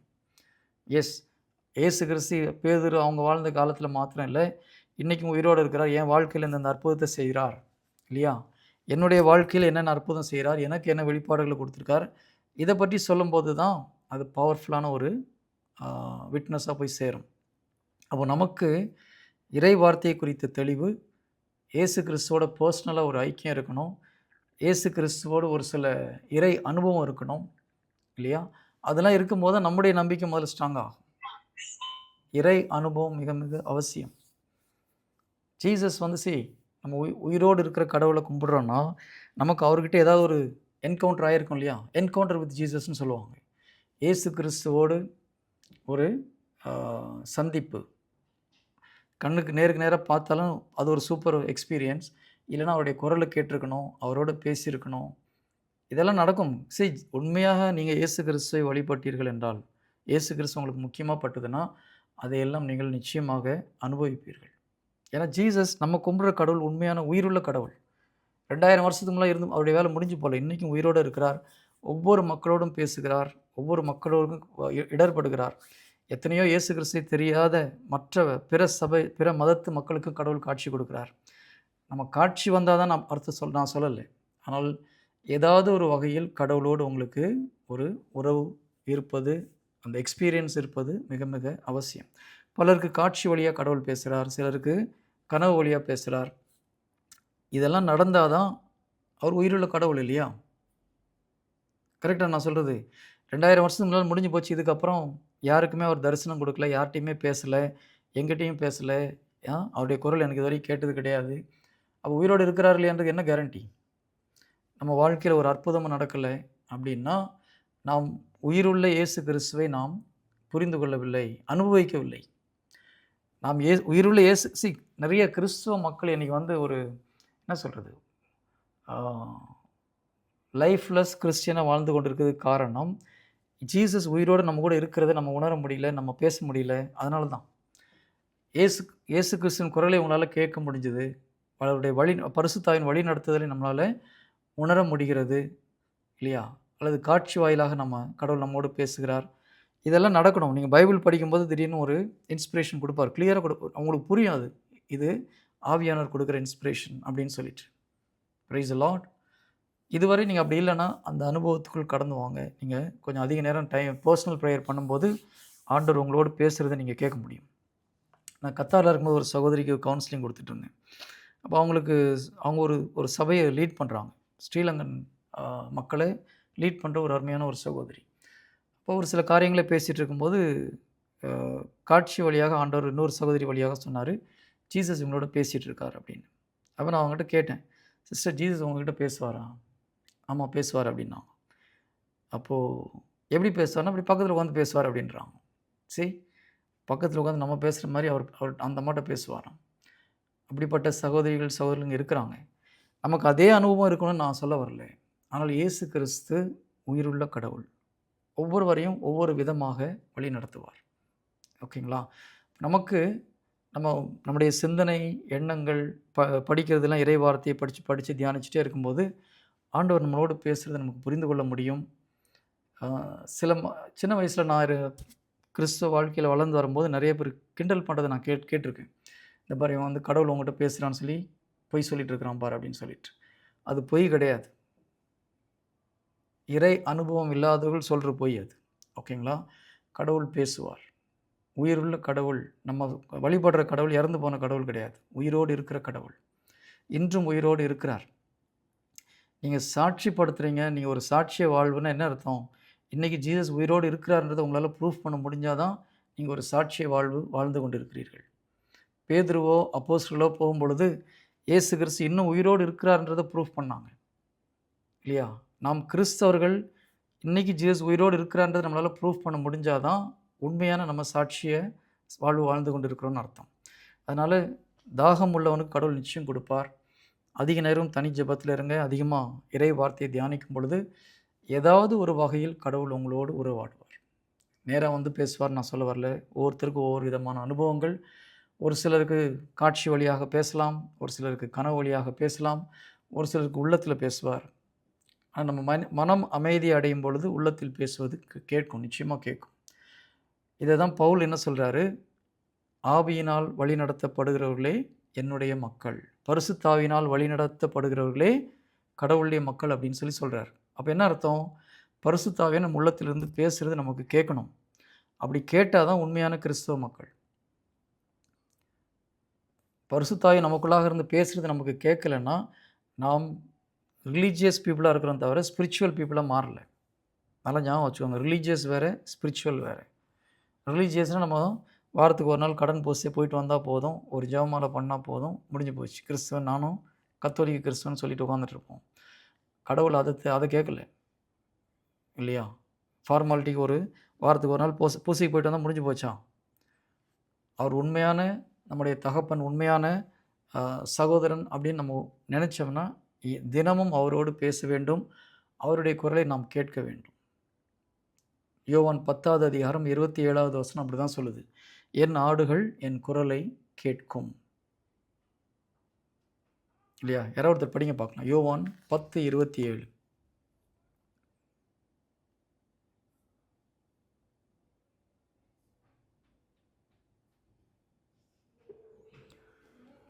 என் ஆடுகள் எனது குரலுக்கு செவிசாய்க்கின்றன, எனக்கும் அவற்றை அவையும் என்னை பின்தொடர்கின்றன. ஓகே, என் ஆடுகள் எனது குரலுக்கு செவி சாய்க்கின்றன. இப்போ நம்ம கடவுளை ஆட்டுக்குட்டியா இல்லையா? ஆமாம் ஆமாம் கரெக்ட். அவருடைய குரலுக்கு செவி சாய்க்கணும், நம்மளுக்கு அவருடைய குரல் கேட்கணும். ஒவ்வொரு கிறிஸ்தவனுக்கும் இயேசு கிறிஸ்துவின் குரலை கேட்க முடியும். இன்னும் இங்கிலீஷ் ரொம்ப தெளிவாக இருக்குது, my sheep hear my voice, என் ஆடுகள் என் குரலை கேட்கும். ஸோ அது வந்து இறை வார்த்தையை மட்டும் படித்து செவி சாய்ப்பாங்கன்ற மாத்திரம் கிடையாது. குரல் கேட்கும். ஆண்டவருடைய குரல் கேட்க முடியும். நல்லா ஞாபகம் வச்சுக்கோங்க. நான் சின்ன வயசுல சொன்னேன் இல்லையா? ஒரு சில சகோதரர்கள், ஒரு சில என்னுடைய சீனியர்கள், அ ஒரு சில இறை அனுபவத்தை பெற்றவங்க பேசும்போது கிண்டல் பண்ணுவாங்க. "இந்த பாரு கடவுள் பேசினாருன்னு பொய் சொல்றான்" அப்படின்னு சொல்லிட்டு. யார் தெரியுமா அப்படி சொல்லுவாங்க? அந்த அனுபவம் இல்லாதவங்க அப்படி சொல்லுவாங்க. இயேசு கிறிஸ்துவின் குரலை கேட்காதவர்கள் மற்றவங்க கேட்டதா சொல்லும்போது என்ன சொல்லுவாங்க? "இவன்லாம் பொய் சொல்றான்." கரெக்ட்டா? எங்க ஊர்ல நான் ஒரு 40 வருடங்களுக்கு 50 வருடங்களுக்கு முன்பாக நடந்த ஒரு நிகழ்ச்சி. ஆ ஒரு முறை நான் ஒரு வில்லேஜில அ பொறந்தேன் சின்ன வயசுல. அந்த வில்லேஜுடைய பிரசிடென்ட் வந்து சென்னைக்கு போயிருந்தார். சென்னையில அப்போ அ போப் போப் ஒரு புதிய போப் எடுத்திருந்த ஒரு டைம். அத டெலிகாஸ்ட் பண்ணியிருந்தாங்க. நான் சொல்றது ஒரு டிவி வந்த புதுசுல டெலிகாஸ்ட் பண்ணதை இவர் சென்னை போயிருக்கும்போது ஏதோ ஒரு வீட்ல அந்த டெலிகாஸ்ட் பண்ணத பார்த்துருக்கிறாரு. அப்ப எங்க ஊர்ல வந்து சொன்னாரு. இந்த மாரி போப் இட்டாலியில அந்த பதவி பிரமாணம் செய்றத நான் பார்த்தேன். எங்க இது டிவில காமிச்சாங்க அப்படின்னு சொல்லி. அப்போ எங்க ஊர்ல யாருமே நம்பல அது. எங்க ஊர்ல எல்லாரும் அவர கிண்டல் பண்ணாங்க. இந்த ஆள் பாரு பொய் பொய் சொல்றான் பாரு. ஆ நம்ம பொய் சொல்றதுக்கு ஒரு அளவு வேண்டாமா? அந்த நாட்ல அங்க நடக்கிறத இங்க அவன் பார்த்தான்னு சொல்லி பொய் சொல்றான்னு சொல்லிட்டு. இன்னைக்கு பார்க்கும்போது நமக்கு அவர் சொன்னது உண்மைன்னு தெரியுது. ஆனா அன்று எங்க ஊர்ல எல்லாரும் அவர கிண்டல் பண்ணாங்க. இப்ப அவர் சொன்னது உண்மையா? பொய்யா? உண்மை பிரதர். ஆனா உண்மைதான். ஆனா மக்கள் எல்லாம் ஏன் அவர கிண்டல் பண்ணாங்க? மக்களுக்கு அந்த நம்மளுக்கு அனுபவம் அது தெரியாத நமக்கு இருந்ததுனால. தெரியாதனால அவர பொய்க்காரன் ஆக்கிட்டோம். உண்மையிலே எங்க ஊர்ல எல்லாரும் அவர கிண்டல் பண்ணுவாங்க அத வச்சு. ஆ அதே போல தான் ஒரு இறை அனுபவத்தை பெற்றுக்கொண்ட ஒரு சகோதரனோ, சகோதரியோ, நான் கடவுளுடைய குரல கேட்கிறேன், ஆண்டவர் பேசுறாருன்னு சொல்லும்போது, மற்றவங்களுக்கு அதை அந்த அனுபவம் இல்லாதவங்களுக்கு அது பொய் சொல்றதா தெரியுது. ஆனா இறை வார்த்தை என்ன சொல்லுது? நம்ம அத பார்க்கணும். "என் ஆடுகள் என் குரலுக்கு செவி சாய்க்கின்றன. My sheep hear my voice." ஆங்கிலத்தில இன்னும் கொஞ்சம் தெளிவா போட்டிருக்கு. என்ன போட்டிருக்கு? "என்னுடைய ஆடுகள் என் குரலை கேட்கும்ன்னு" சொல்லி போட்டிருக்கு. ஒவ்வொரு கிறிஸ்தவனும் ஆண்டவருடைய வார்த்தையை கேட்க முடியும். ஒவ்வொரு கிறிஸ்தவனும் ஆண்டவருடைய வார்த்தையை, ஆண்டவருடைய குரலை கேட்க முடியும். ஏன்னா உயிருள்ள கடவுள். ஜீசஸ் உயிருள்ள கடவுள்ன்றது நம்ம சும்மா அ இறை வார்த்தை வந்து நம்மளுக்கு அனுபவமா மாறணும். அதான் கிறிஸ்துவ வாழ்க்கை. நமக்கு தியரியா இருக்கிற வரைக்கும் நமக்கு உண்மையான ஒரு ஒரு என்ன சொல்றது? ஒரு நம்பிக்கையோ, ஒரு கிரிப்போ கிடைக்காது. நம்ம நம்பும்போது அது நமக்கு வாழ்வாக மாற வேண்டும். வெறும் தியரி கிடையாது. மறுபடியும் சொல்றேன். இறை வார்த்தை தியரி கிடையாது. உண்மை. நம்முடைய வாழ்க்கையில் அது வாழ்வாக மாற வேண்டும். இயேசு கிறிஸ்து உயிரோடு இருக்கிறார். அது நமக்கு பல மக்களுக்கு நேரடியா காட்சி கொடுத்திருக்கிறார். புனிதர்கள் நிறைய பேருக்கு ஆண்டவர் காட்சி கொடுத்திருக்கிறார்.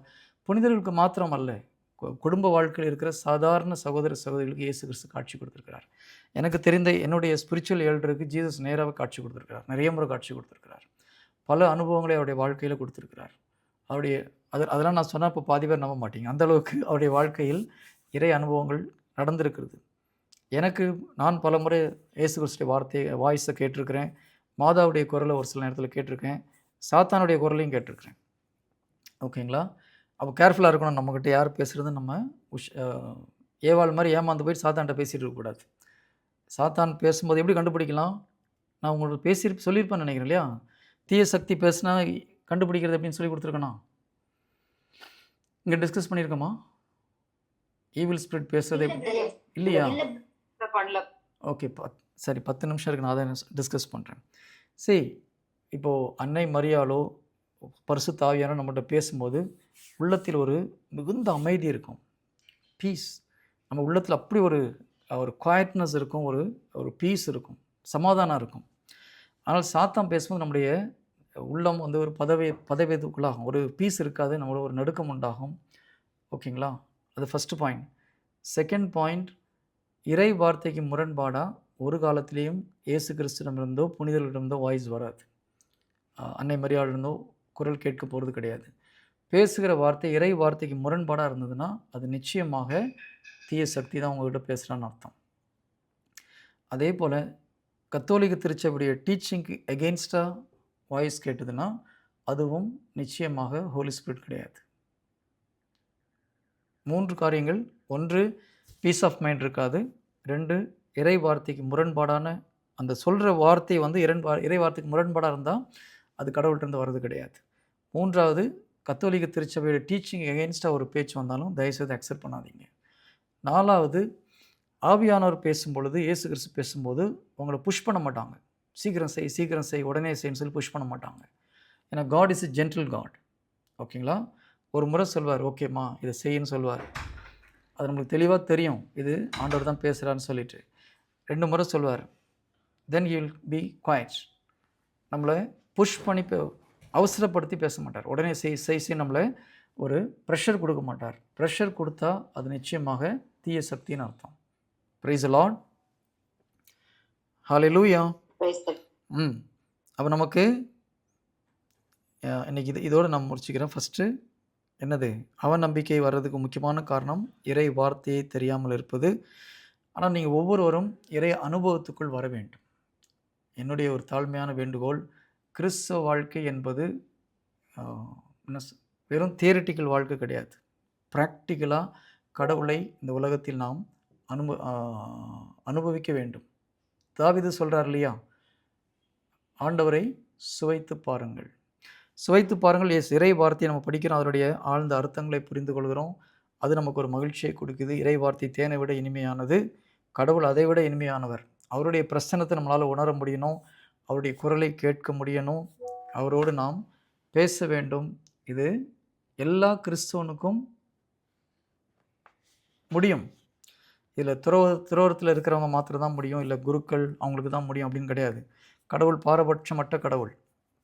நம்ம ஒரு குடும்ப வாழ்க்கையில் இருந்து கொண்டு நம்ம கடவுளுக்கு டைம் ஸ்பெண்ட் பண்ணும்போது கடவுள் நமக்கு நம்மேல் இரக்கம் வைத்து அதை செய்கிறார். நம்முடைய பரிசுத்தத்தினால் இல்லை, அவருடைய இரக்கத்தினால் நம்மோடு பேசுகிறார். அதனால் இங்கே இருக்கிறவங்களே நிறைய பேர் அந்த அனுபவத்தை பெற்றவங்க இருக்கிறாங்க, எனக்கு தெரியும். ஸோ ஃபஸ்ட்டு நமக்கு தெரிய வேண்டியது என்னென்னா, கடவுள் பேசுவார். கடவுள் ஏதாவது ஒரு வகையில் நம்மோடு தொடர்பு கொள்ள விரும்புகிறார். Praise the Lord. ஹல்லேலூயா. ஏன்னா யாருக்குமே சந்தோஷமா இல்லையா? எத்தனை பேர் கடவுளுடைய குரல் கேட்கணும்னு ஆசையாக இருக்குது? Okay, very good, very good. எல்லாருக்கும் கேட்க ஆசையாக இருக்குது. அப்போ நம்ம மனதை ஒருநிலைப்படுத்தும் பொழுது ஆண்டோடைய குரலை கேட்க முடியும். நான் இங்கே வந்து உங்களுக்கு இதை பற்றி எடுத்துருக்கிறேங்கண்ணா, அதாவது என்ன ப்ரேயர், சந்திப்பு கூடார ஜெபத்தை குறித்து எடுத்துருக்கோமா? சந்திப்பு கூடாரம் எடுக்கலையா இன்னும்? ஓகே, சரி. நான் ஒரு முறை இது நெக்ஸ்ட் வீக் இதை முடிச்சிடுவேன். நான் அவநம்பிக்கை குறித்து முடிஞ்சால் நான் அதுக்கப்புறம் எடுக்கிறேன். அதாவது பர்சனல் ப்ரேயர் எப்படி பண்ணுறது, உண்மையிலே நம் தனி ஜெபத்தில் ஆண்டவரோடு ஆவியில் எப்படி நம்ம ஒன்றாகிறது அப்படின்றத பற்றி எடுக்கலாம். அது நம்ம ஸ்பிரிட்டில் கடவுளோடு ஒன்றாகும் பொழுது ஆண்டவரோடு அவர் பேசுகிறது நமக்கு கேட்கும். நம்ம பேசுகிற மாதிரி தெளிவாக அப்படி கேட்காது, பட் உள்ளத்தில் பேசுவது புரிந்து கொள்ள முடியும். இது ஜீசஸ் தான் பேசுகிறாரு, இதை தான் நமக்கு சொல்கிறாருன்றது நம்மளால் புரிந்து கொள்ள முடியும். இறை வார்த்தையில் அதே போல் ஆவியானவர் நிறைய முறையில் இறை வார்த்தையில் வழியாக பேசுவார். அதெல்லாம் நம்ம கேட்கும் பொழுது இந்த உலக காரியங்கள் நமக்கு பெரிய விஷயமாக தெரியாது. ஸ்லோவாக நம்ம கடவுளோடு உறவாட ஆரம்பிக்கும் பொழுது நம்முடைய ஜெபம் மிக அருமையாக இருக்கும். அதிக நேரம் நம்ம தியானிக்க அமர்வோம், அமைதியில் உட்கார முடியும். கடவுளுடைய குரலை நீங்கள் கேட்கணுன்னா ஃபஸ்ட்டு அமைதியாக, உள்ளத்தில் அமைதி வரும்போது தான் கேட்க முடியும்.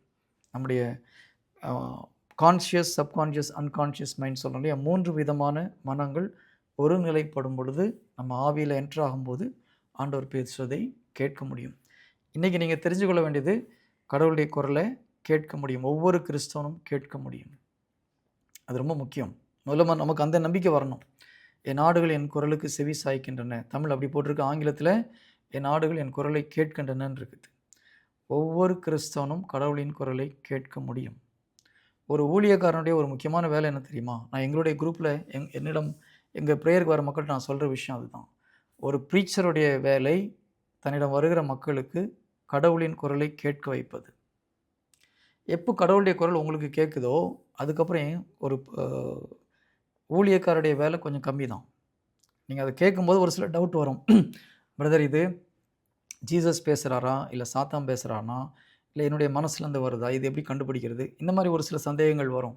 அதை சரி பண்ணி விட்றது தான் ஊழியக்காரருடைய வேலை. ஆனால் கடவுளுடைய வார்த்தையை கேட்க வைப்பது மிக மிக அவசியம். அப்போது அது கேட்கும்போது நமக்கு நம்பிக்கை அதிகமாகாதான். ஆண்டோடைய வார்த்தையை கேட்கும், ஆண்டோர்கிட்ட இருந்து குரலை கேட்கும்போது அதிகமாகும். ம், நிச்சயமாகும். நிச்சயமா அதிகமாகும். அதிகமாகும். புரியுதுங்களா? அதே போல் காட்சிகள் பார்க்க முடியும். ஏன்னா யோவேல் 23:27 2:28 சொல்லியிருக்கு இல்லையா? மாந்தர் யாவர் மேலும் என்னுடைய ஆவியை ஊற்றுவேன்.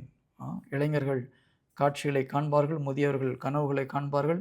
காட்சி கனவுகள்லாம் பார்க்க முடியும். எல்லோரும் அப்படி பண்ணுவாங்கன்னு சொல்ல முடியாது. பட் ஒரு சிலருக்கு ஒரு சில கொடைகள் நிச்சயமாக ஆப்ரேட் ஆகும். Praise the Lord.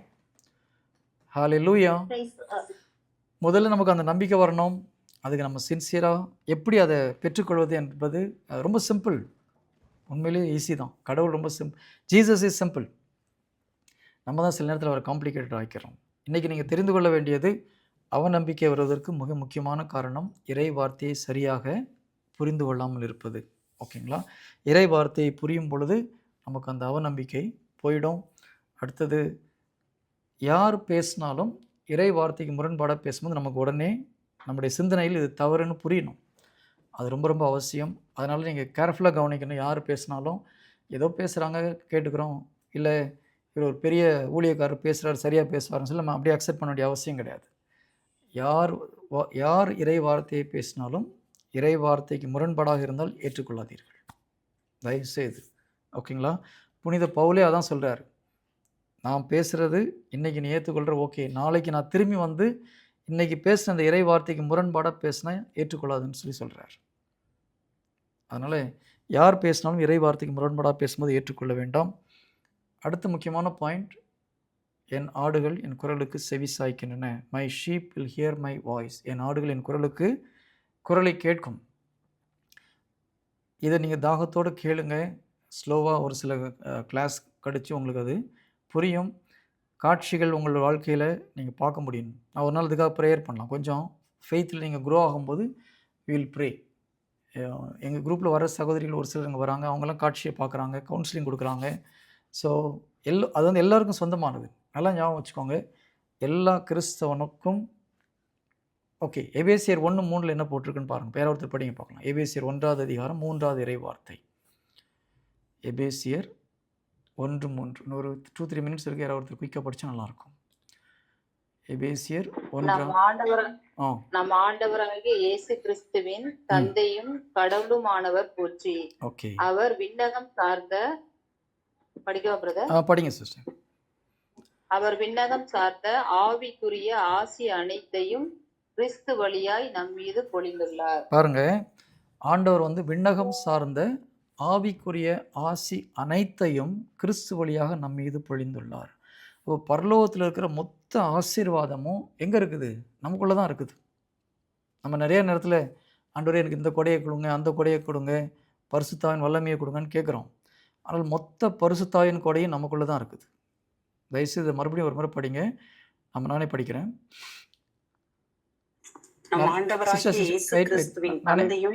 நானே படிச்சிடறேன் சிஸ்டர். ஓகேங்களா? நம் ஆண்டவராகிய இயேசு கிறிஸ்துவின் தந்தையும் கடவுளுமானவர் போற்றி. அவர், அப்போ யார் இந்த கொடையெல்லாம் கொடுக்கறது? பிதா தான் கொடுக்குறார். அவர் விண்ணகம் சார்ந்த ஆவிக்குரிய ஆசி அனைத்தையும், அப்போது ஸ்பிரிச்சுவல் வேர்ல்டில் இருக்கிற மொத்த ஆசீர்வாதத்தையும் இயேசு கிறிஸ்து வழியாக நம்மீது பொழிந்துள்ளார். எப்பொழுது ஞானஸ்தானத்தின் வழியாக இயேசு கிறிஸ்து நமக்குள்ளே வராரோ, வெறுங்கை விசிட்டு ஜீசஸ் உள்ளே வரல, மோட்சத்தில் இருக்கிற எல்லா ஆசீர்வாதத்தையும் கையில் கொண்டு வந்துட்டு தான் நமக்குள்ளே வந்து உட்காந்துட்டு இருக்கிறார். இதை நமக்கு முதல்ல மைண்டில் வந்து நம்ம தியானிக்கணும். நம்ம இப்போ நிறைய இடத்துல ஜெபிக்கும் என்ன பண்ணுறோம்? ஆண்டவரே எனக்கு நோயை குணமாக்குற கொடையை கொடுங்க, தீர்க்க தரிசன வரத்தை கொடுங்க, நம்ம மேலேருந்து கொடுக்கணும்னு சொல்லி கேட்டுட்ருக்குறோம். ஆனால் இறை வார்த்தை என்ன சொல்லுது? ஆவிக்குரிய அனைத்து ஆசீர்வாதங்களும் இயேசு கிறிஸ்து வழியாக பொழியப்பட்டுள்ளது. பாஸ்ட் டென்ஸா இது ஃபியூச்சர் டென்ஸா? நிகழ்காலமா இறந்த காலமா? இது இறந்த காலம் இல்லையா? கிறிஸ்து வழியாக நம்ம இது பொழிந்துள்ளார். ஏற்கனவே பொழிஞ்சிட்டார். எப்போ? ஞானஸ்தானம் வாங்கும் பொழுதே ஜீசஸ் நமக்குள்ளே வரும் பொழுது ஆவிக்குரிய அனைத்து ஆசீர்வாதங்களும் உள்ளே கொண்டு வந்துட்டார். இப்போ நம்ம இதை வந்து ஒன்று ஒன்று ஆக்டிவேட் பண்ணோம்னா ஒவ்வொரு ஆசீர்வாதமும் நமக்குள்ளாக கிரியை செய்யும். ஓகேங்களா? இப்போ நாங்கள் ஒரு 3-4 வாரமாக பரவச பேச்சை பற்றி தான் எடுத்துகிட்டு இருக்கிறோம். ஆல்மோஸ்ட் எல்லாருமே இப்போ பரவச பேச்சு பேசுகிறாங்க எங்கள் குரூப்பில். அதே போல் இங்கேயும் நடக்கும். நீங்கள் அதனால் இங்கே விட்டுட்டு அங்கே வர வேண்டிய அவசியம் கிடையாது. இதே குரூப்பில் இருங்க. அங்கே நடக்கிறதெல்லாம் இங்கேயும் கட்டாயம் ஸ்லோவாக ஒன்று ஒன்றா நான் சொல்லிக் கொடுக்குறேன். கடவுள் உங்களை எல்லா நலன்களாலும் நிரப்ப வல்லவர். பைபிள் அப்படி தான் சொல்லுது. எல்லா ஆசீர்வாதங்களாலும் ஆபிரகாமுக்குரிய அனைத்து ஆசீர்வாதமும் பரிசுத்தாவியும் நம் மீது பொழியப்பட்டுள்ளது. Price the Lord. கண்களை மூடி ஒரு சிறிய ஜெபம் ஜெபிக்கலாமா? ஓகே, இது வரைக்கும் இந்த டைம் ஆயிடுச்சு இன்னைக்கு. ஓகே, நெக்ஸ்ட் வீக் கடவுள் ஆவியானவர் உணர்த்தினா நம்ம காட்சி வரத்துக்காக ஜெபிக்கலாம். இன்றைக்கி சாதாரண ஒரு ஜெபம் பண்ணி நான் முடிக்கிறேன். பிதா சுதன் பரிசுத்தாவியின் பேராலே ஆமென். ஆண்டவரே, இதோ பிதாவே, விண்ணகத்தின் அனைத்து ஆசீர்வாதங்களும் இயேசு கிறிஸ்து வழியாக எங்களுக்குள்ளாக நீர் பொழிந்திருக்கிறீர். இதோ இங்கே இருக்கிற சகோதர சகோதரிகளில் யார் யாரெல்லாம் தாகத்தோடு இருக்கிறார்களோ, உம்முடைய குரலை கேட்க தாகத்தோடு இருக்கிறார்களோ, அவர்களை உம்முடைய பாதத்திலே ஒப்புக் கொடுக்கிறேன் அப்பா. இதோ இன்று விசேஷமாக அவருடைய ஆன்மீக காதுகளை திறந்து விடும்படி ஜெபிக்கிறேன். இதோ 1 கொரிந்தியர் 2 கொரிந்தியர் 4:4 நீர் கூறியிருப்பது போல இயேசு கிறிஸ்துவின் இந்த வார்த்தையை ஒரு செகண்ட். ஓகே, நம்பிக்கை கொண்டிராதரின் அறிவு கண்களை குருடாக்கி இருக்கிற தீய சக்திகளை இயேசு கிறிஸ்துவின் நாமத்தில் கட்டி நித்திய நரகத்திலே தழுகிறேன். இதோ இவருடைய spiritual ice and spiritual years இயேசு கிறிஸ்து நாமத்தில் ஓப்பன் ஆகட்டும். அப்பா, இங்கே இருக்கிற சகோதர சகோதரிகளுக்காக நான் ஜெபிக்கிறேன். இதோ எப்பாத்தா என்று அடைக்கப்பட்ட காதுகளை நீர் திறந்து விட்டீரப்பா. Let their spiritual ears open right now in the name of Jesus. Thank you, Holy Spirit. Thank you, Holy Spirit. உம் குரலை கேட்க தடையாக இருக்கிற எல்லா தடைகளும் இயேசு கிறிஸ்து நாமத்தில் நீங்கி போகட்டும். I break every blocks, every chains in the name of Jesus. Your spiritual ears இயேசு கிறிஸ்து நாமத்தில் இப்பொழுது ஓப்பன் ஆகட்டும். Thank you, Holy Spirit. உம்முடைய குரலை கேட்கக்கூடிய கிருபை அப்பா நீர் ஊற்றுவதற்காக நன்றி. Thank you, my Lord. Thank you, Jesus. என் ஆடுகள் என் குரலுக்கு செவி சாய்க்கின்றன. My sheep will hear my voice என்று கூறினீரே. ஒவ்வொரு பிள்ளைகளும் உம்முடைய குரலை கேட்க அப்பா நீர் கிருபை செய்யுமாறு ஜெபிக்கிறேன். I take the authority in the name of Jesus. Lord, I open their spiritual ears in Jesus' mighty name. இதோ ஞானஸ்தானத்தின் வழியாக ஒவ்வொருடைய இருதயமும் விருத்த சேதனம் செய்யப்பட்டிருப்பதற்காக நன்றி. இதோ நீர் பேசுகின்ற இந்த வார்த்தை உள்ளத்தில் கேட்க செய்வதற்காக உமக்கு நன்றி செலுத்துகிறேன். Thank you, Holi spirit. லார்ட், நம்பிக்கையோடு நீங்கள் கேட்பதை அப்பா பெற்றுக்கொள்வீர்கள் என்று கூறினீரே. Yes, I receive it from your hands and give to this people in the name of Jesus. Amen. Praise the Lord. Okay, praise the Lord. Okay, brothers and sisters, நீங்கள் தனிமையில் கொஞ்சம் அமைதியாக உட்காந்து ஜெபம் மெடிடேட் பண்ணும்போது ஆல்ரெடி குரலை கேட்பீங்க. அடுத்த வாரம் வந்து விட்னஸ் பண்ணுங்கள். ஓகேங்களா? Okay, thank you. God bless you all. Thank you.